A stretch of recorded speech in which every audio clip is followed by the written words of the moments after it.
Hola, espero esté muy bien. Soy Víctor Vergara de Resuelve Aquí y a continuación vamos a estudiar los números primos y sus distribuciones.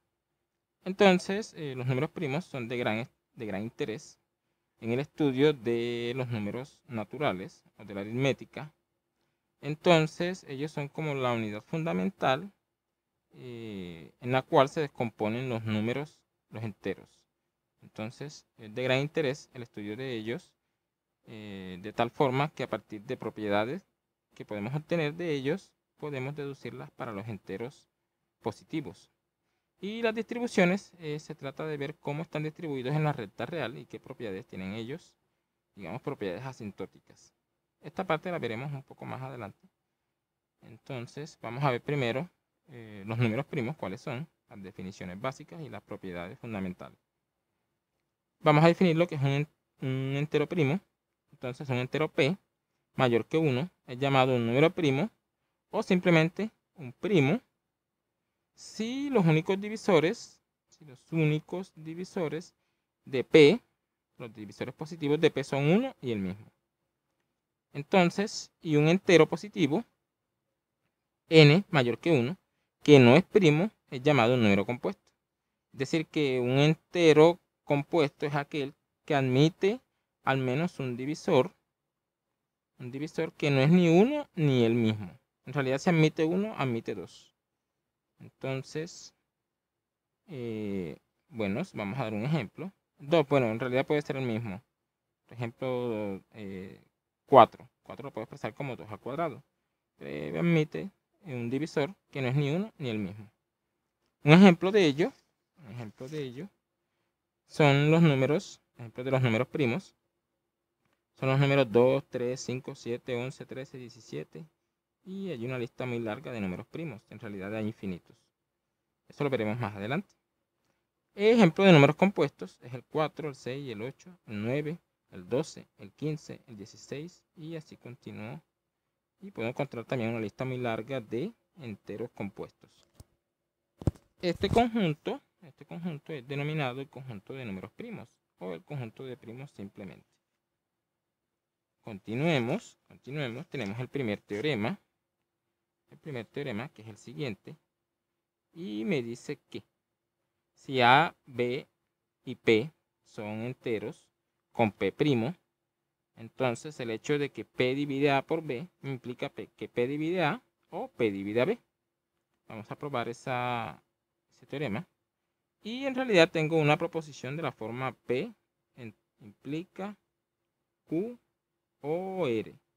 Eso es equivalente, será equivalente a mostrar P y no Q implica R. Entonces voy a suponer P y no Q y voy a mostrar que implica R.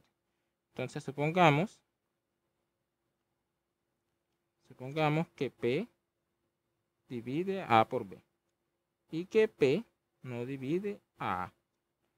Entonces, como P no divide A, implica de que P, A es igual a 1 o el máximo común divisor entre P y A es 1, puesto que a P no lo divide A y P no divide A, entonces ellos no tienen ningún factor en común. Y de hecho P no tiene ningún divisor propio, entonces el máximo común divisor entre ellos es 1. Entonces, por el lema de Euclides,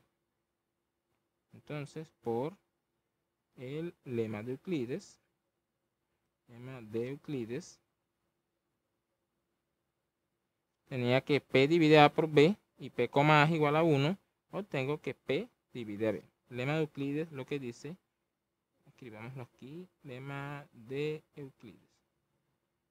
Dice que si A divide a B por C y el máximo común divisor entre A y B es 1, eso me implica que A divide a C. ¿Listo? Es básicamente eso lo que usamos allí. Entonces ya allí con eso probamos el teorema. Entonces tenemos aquí una consecuencia de ese teorema, es que si P es primo y P divide a 1 por A2 por AN, entonces él divide alguno de los enteros a su i para algún i entre 1 y n. La prueba vamos a realizarla por inducción. Para n igual 1, es cierto, se tiene que, por hipótesis, p' y p divide a 1 me implica que p divide a 1. ¿Listo? Se tiene. Listo, supongamos, aquí voy a probar la segunda condición, supongamos que p divide a 1 por a2 por a n implica que p divide a su i, alguno de ellos, para algún i mayor o igual que 1 y menor o igual que n. Vamos a suponer entonces, sea p que divide a 1 por a2 por a n más 1, y vamos a ver que p divide alguno de ellos. Entonces, continuamos aquí. Entonces tenemos que p divide a, voy a asociar a 1 por a2 hasta por a n y por a n más 1. Entonces tengo que p divide a este número, cual llamo a, o a este número, cual llamo b. Por el teorema anterior, eso me implica que p divide a 1 por a2 por a n, o p divide a n más 1. P divide a o p divide a b. Pero por la hipótesis de inducción, cuando p divide a n números, él divide alguno de ellos. Entonces p divide a su i para algún 1 mayor o igual que i menor o igual que n, y p divide a su n más 1. Y esto entonces quiere decir que p divide a su i para algún 1 mayor o igual menor o igual que i menor o igual que n más 1. Lo cual prueba el corolario. Entonces hay otro resultado aquí, que es el siguiente. Y me dice corolario, si tengo que p, q1, q2, qn, son todos primos, y p divide al producto de los q sub i, q1 por q sub 2 por q sub n, entonces p ha de ser alguno de los q sub i para algún i entre 1 y n. No vamos a proceder por inducción. Tenemos que, por el corolario anterior, p divide a q1 por q2 por qn me implica que p divide a q sub i, q sub i para algún 1 mayor o igual que i menor o igual que n. Pero q sub i es primo. Los únicos divisores de q sub i son 1 y el mismo. Pero p es distinto de 1. Entonces, como p es distinto de 1, porque es primo, entonces mayor o igual que 2, entonces me implica que p ha de ser igual a q sub i. Y allí termina la prueba del corolario 2. Viene a partir de estos resultados, vamos a probar uno de los teoremas más importantes de la matemática, de la aritmética, que es el famoso teorema fundamental de la aritmética, o más conocido como TFA, que me dice que todo entero se puede escribir como producto finito de números primos. Entonces, me dice que todo entero positivo n mayor o igual que 2 puede ser expresado como producto finito de números primos. Y esa representación es única salvo el orden de los factores. Es decir, es única salvo que se cambien los factores en la multiplicación. Se cambien de orden, es decir, la propiedad conmutativa de la multiplicación. Entonces, vamos para la prueba. Y vamos a probar la existencia, es decir, que todo entero se puede escribir como primo, todo entero mayor o igual que 2 se puede escribir como producto finito de primos. Entonces, para ello, consideremos, vamos a considerar el conjunto vamos a usar en realidad el principio de buen orden. S, el conjunto de los enteros mayores o iguales que 2, tales que n no se puede escribir como producto finito de primos. De números primos o de primos. Listo, vamos a mostrar en realidad que ese conjunto es vacío. Ese conjunto es vacío, ¿listo? Entonces vamos a proceder por reducción al absurdo. Para ello, bueno, vamos a probar que el conjunto S es vacío, pero para ello vamos a utilizar el principio del buen orden. Entonces, por contradicción, supongamos que S es distinto de vacío. Y S es un subconjunto de Z más. Entonces,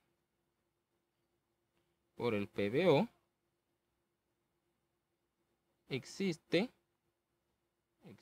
un S, digamos un M en S, tal que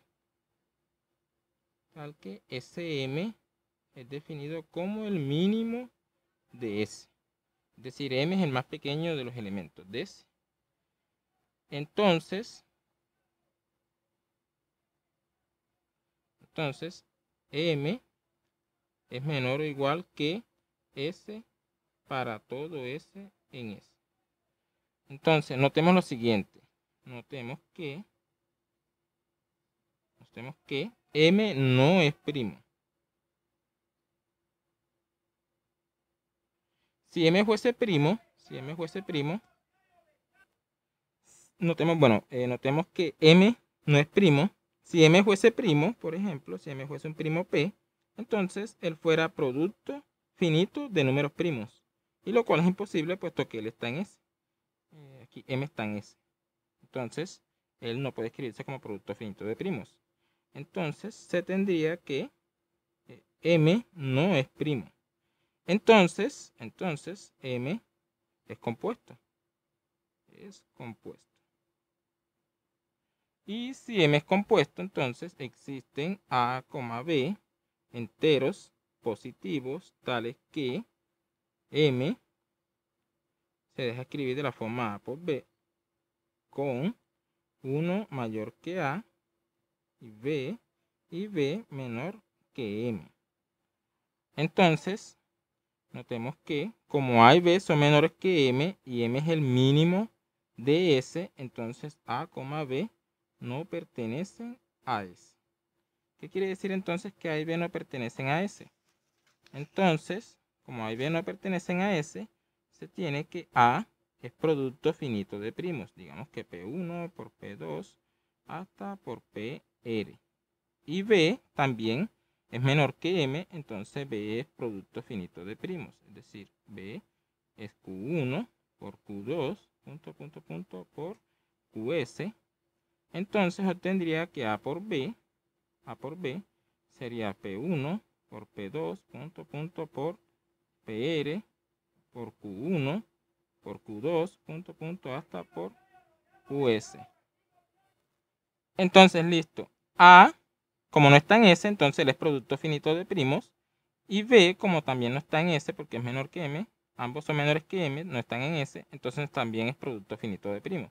Entonces A por B es producto finito de primos, pero A por B es M. Entonces estoy diciendo que M es P1 por P2, hasta PR por Q1 por Q2, hasta por QS. Lo cual me dice que M es un producto finito de primos.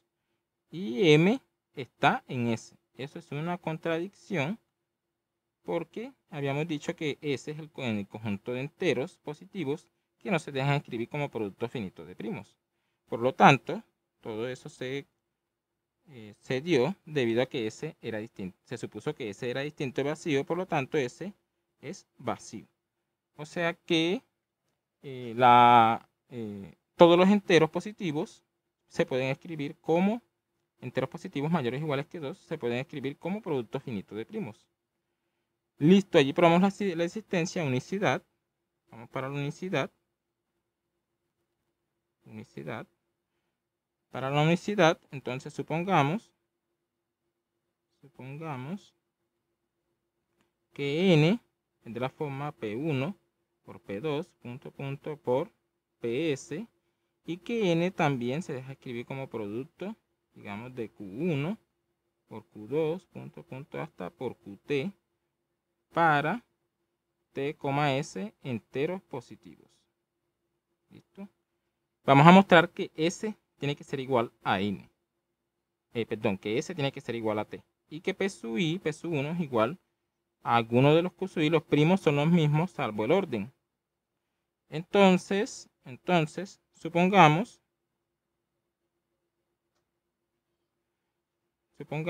que, sin pérdida de generalidad, que S es mayor o igual que T. Vamos a mostrar que no se da el caso en que sea mayor. Entonces, igualando aquí, tenemos que P1 por P2, por PS, es igual a Q1 por Q2, por Qt. Entonces, de aquí obtengo que P1 divide a Q1 por Q2, por Qt. Y por el corolario anterior, como ellos son primos, entonces P es igual a Q sub I para algún I, entre 1 y T en este caso. Para que quede clara la prueba, en realidad puede ser a Q sub 2 o a Q sub 3 o alguno de los Q sub I. Para simplificar la prueba, vamos a suponer que P es igual a Q sub 1. No pierde generalidad suponer eso. Entonces estoy suponiendo aquí, en estas dos igualdades, como P1, perdón, aquí P1 también. P1 es igual a Q sub I para algún I, entonces P sub 1 será igual a Q sub 1, digamos. Entonces, lo que estoy diciendo aquí es que yo puedo cancelar este P1 aquí y a este Q1 aquí. Y entonces me queda que P2 dividiría a Q2 por Q3, hasta por Qt. Entonces obtendría, nuevamente aplicando el corolario, el último corolario, que P2 es igual a algún Q sub J para algún J entre 2 y T. Sin pérdida de generalidad, nuevamente vamos a suponer que P2 es igual a Q2, lo cual me indica entonces que puedo cancelar a P2 y a Q2 aquí en esa igualdad. Y así sucesivamente. Entonces, si S fuese estrictamente mayor que T, entonces a la hora de cancelar aquí, obtendría P sub T más 1, P sub T más 2, hasta P sub S. Porque aquí se supone que ya cancelé los primeros T. Igual, y acá quedaría entonces, cancelé los primeros, ¿cierto? Me quedaría Q sub T más 1. Ah, mentira. Aquí ya cancelé todos los Q sub I. ¿Listo? Porque se supone que ya cancelé P1, Q1, P2, Q2, P3 y hasta P sub S, bueno, P sub T y Q sub T. De este lado no quedaría ninguno, sino 1. Y lo cual es una contradicción, puesto que los P sub I, los primos, son mayores o iguales que 2. Entonces, eso me generaría una contradicción y por lo tanto me obliga a que S tendría que ser menor o igual que T. Pero si S es menor o igual que T, se genera el mismo asunto, salvo que ahora quedarían los primos Q sub I igual a 1. En ese caso se tendría que S igual T. Y como ya habíamos probado que P sub 1 es igual a Q sub 1, Q sub 2, P sub 2 es igual a Q sub 2 y P sub I igual a Q sub I para todo I entre 1 y S que es igual a T. Entonces, eso me mostraría la unicidad de la representación, salvo el orden de los productos. Entonces, bueno, allí ya acabaríamos con la prueba del teorema fundamental. Probamos la existencia y la unicidad. Entonces, Bueno, antes de ver una consecuencia del teorema fundamental de la aritmética, vamos a ver una nota, la razón de observación. Y vamos a suponer entonces, cuando el entero positivo, yo lo puedo expresar como producto de primos, ellos no necesariamente, aquí en el producto, son distintos. Son primos, más no necesariamente distintos. Entonces voy a agrupar todos los que tengo iguales.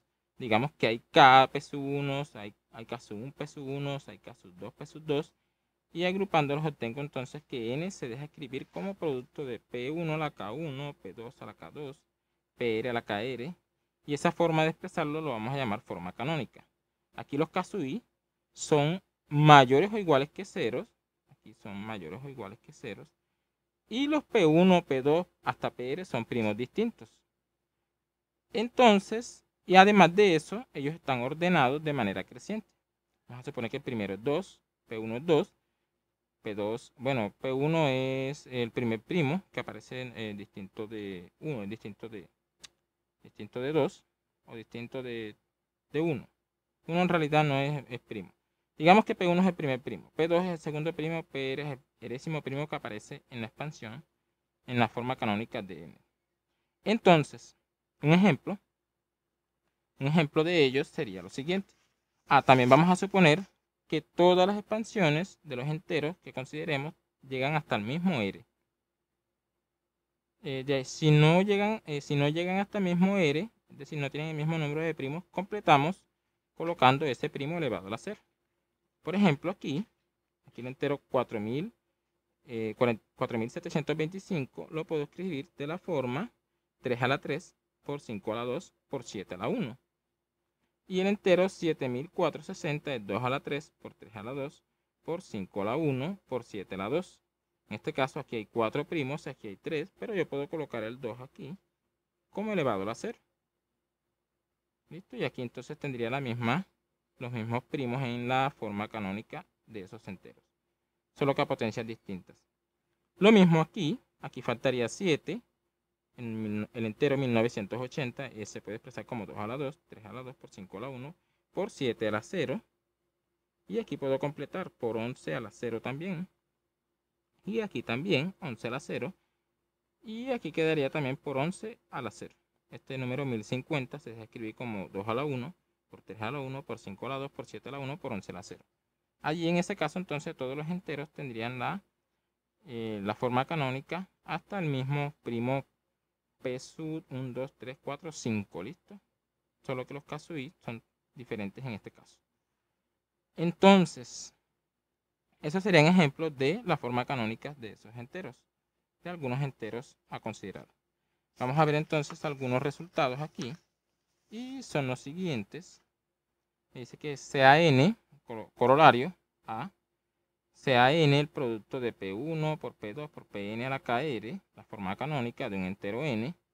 Entonces un entero a positivo, un entero positivo a divide a n, si, solo si a es producto del primo P sub i, donde las potencias de los P sub i, los exponentes, son menores o iguales que K sub i.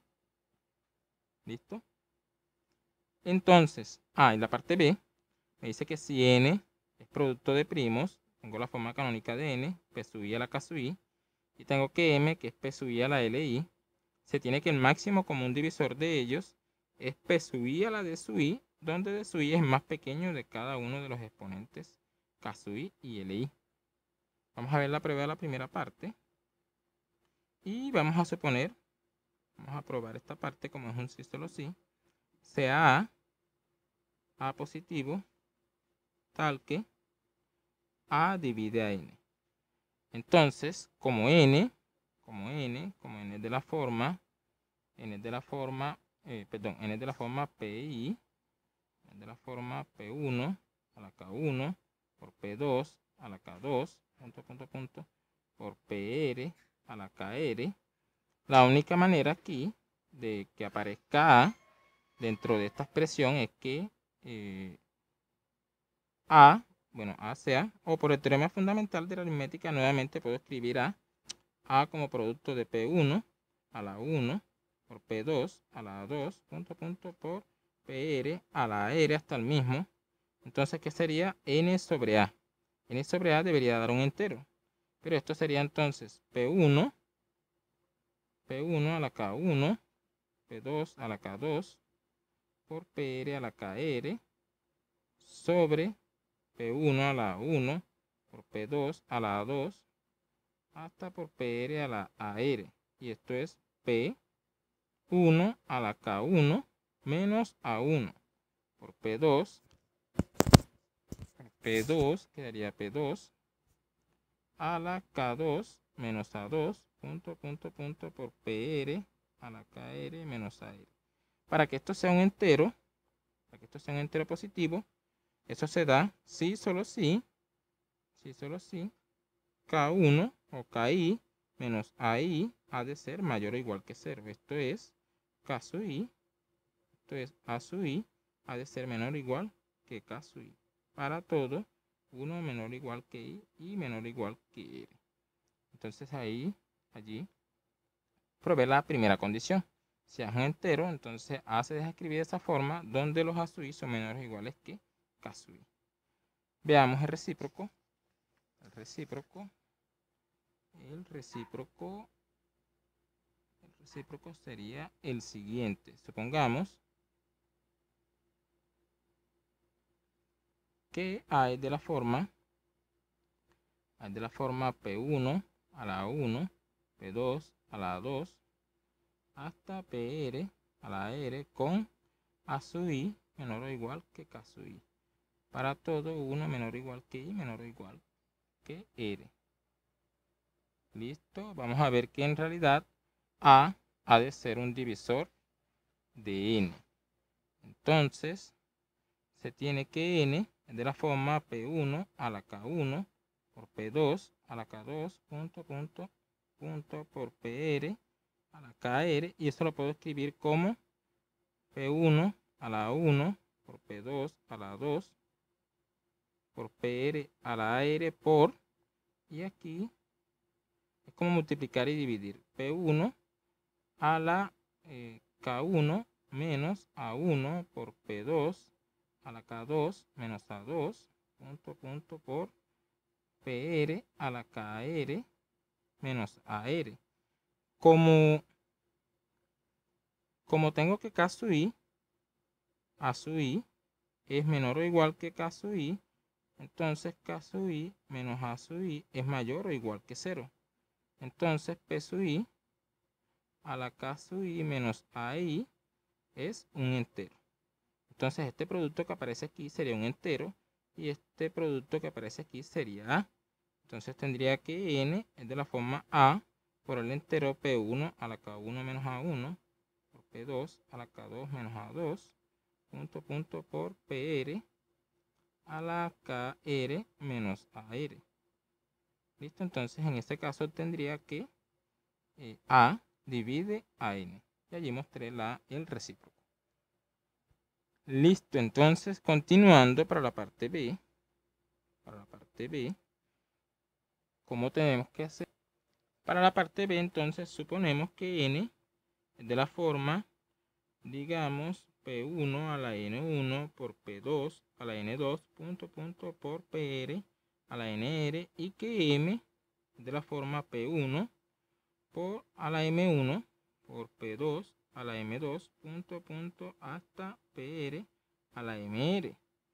Entonces sea de un divisor de M y de N y de un divisor de M, es decir, de un divisor común. Entonces, por la parte A tendríamos que D es de la forma P sub 1 a la, digamos, A1, P sub 2 a la A2, hasta P sub R a la AR. Y D por el otro lado sería la forma P1 a la B1 por P2 a la B2 punto por PR a la BR. Entonces, de entre todos los divisores, los posibles, bueno, aquí tendría primeramente, aquí tendría que AI es menor o igual que NI, y de aquí tendría que BI es menor o igual que, en este caso, MI. Entonces, de entre todos los posibles divisores comunes que puedo formar, el más grande de ellos sería el que corresponde a la potencia más pequeña. Entonces, en este caso, tendría que tomar a D como máximo común divisor, el más grande de los comunes, aquí mayor o igual que 0 y mayor o igual que 0. Entonces, el más grande de ellos se forma cuando tomo el más pequeño de los NI y MI. Entonces, D sería AP1 al más pequeño de ellos dos. El más pequeño sería porque tendría el más común. En este caso, si N1 es menor o igual que M1, entonces allí en la primera parte aparecería P1 a la M1 y también aquí aparecería P1 a la M1. Y así sucesivamente con cada uno de ellos. Entonces tomo P a la C1 por P a la C2, por PR a la CR, donde C sub I es el más pequeño de los A sub I, y B sub I. Eso entonces prueba la parte B.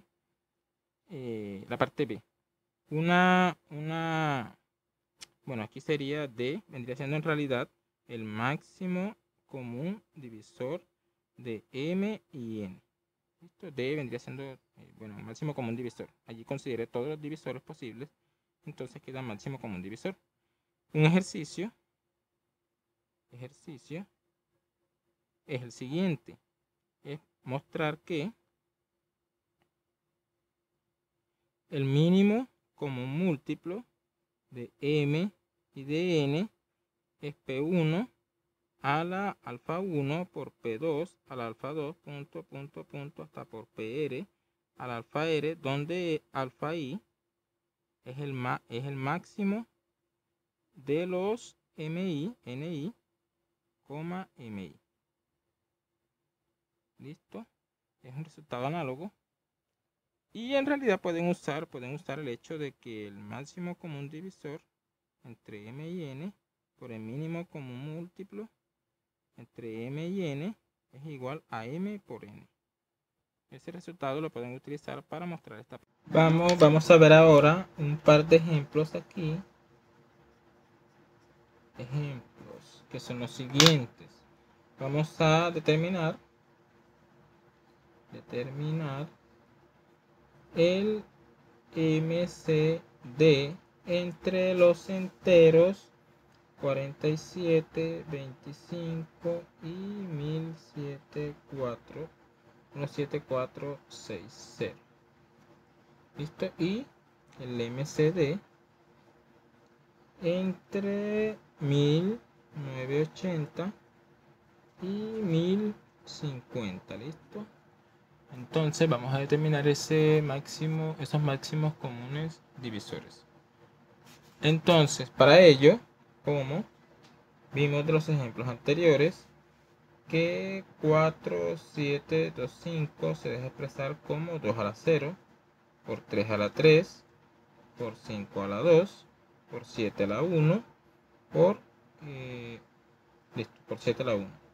Y el entero 17, 4, 60 se deja escribir como 2 a la 3, por 3 a la 2, por 5 a la 1, por 7 a la 2.